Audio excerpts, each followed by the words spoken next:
everyone, welcome to part 4 of the series, where we are going to discuss the effect of tariffs on India and how India is going to be prepared to tackle or navigate these tariffs.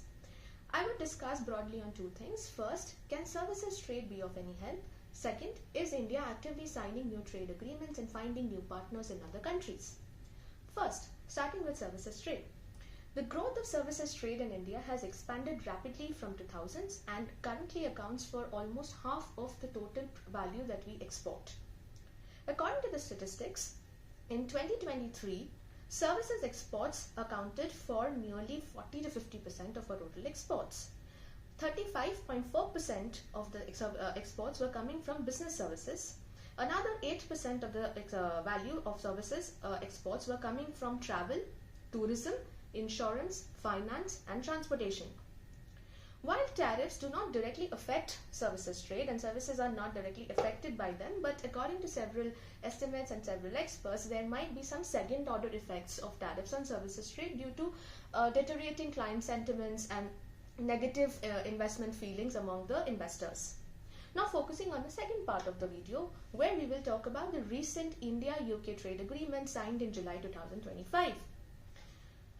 In 2025, the current UK-India trade stands around $56 billion, and this trade deal is expected to add around $34 billion per year going forward, aiming to reach around $160 billion by 2040. The average tariffs in this trade deal were reduced from 15% to just 3%. While 99% of the Indian exports will be duty-free in the UK, India will cut tariffs on 64% of the British exports. In terms of benefits for Indian producers seem to gain in quite a lot of areas. Firstly, gems and jewellery is expected to double in the next 2 years to around $2 billion. Garments exports are also going to increase from 6% currently to approximately 12%. This is one sector which is very important for India because India faces very strong competition from other competitive countries, for example Bangladesh and Vietnam. And this trade deal will be a good starter for our textiles and garment manufacturers to start exporting and expanding their share in the UK market.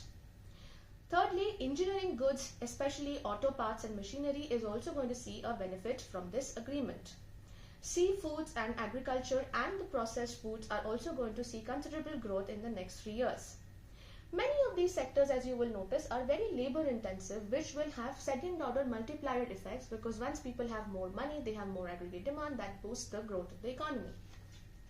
In terms of consumers would likely to gain from other areas in terms of cheaper prices for Scotch whisky, luxury cars, chocolates, etc. Not only in terms of goods, this agreement also expands to services sector, where most importantly, the agreement guarantees a lot of benefits for our youth employment in the UK. Firstly, for example, no economic needs test will be eligible for Indians who are willing to work in the UK. A mutual recognition would be in place for recognizing qualifications for professionals in the IT sector, healthcare sector, finance, and also in the creative fields like chefs and musicians. Almost around 75,000 Indians will be exempted from the UK social security payments for the next 3 years, which is going to be a huge advantage for Indians. Stay tuned for the next part, where we are going to discuss about how the domestic policies, fiscal policy and the monetary policy by the Government of India and the RBI are going to help tackle these shocks and whether the Indian economy will be able to absorb these shocks imposed by the tariff. Stay tuned for part 5.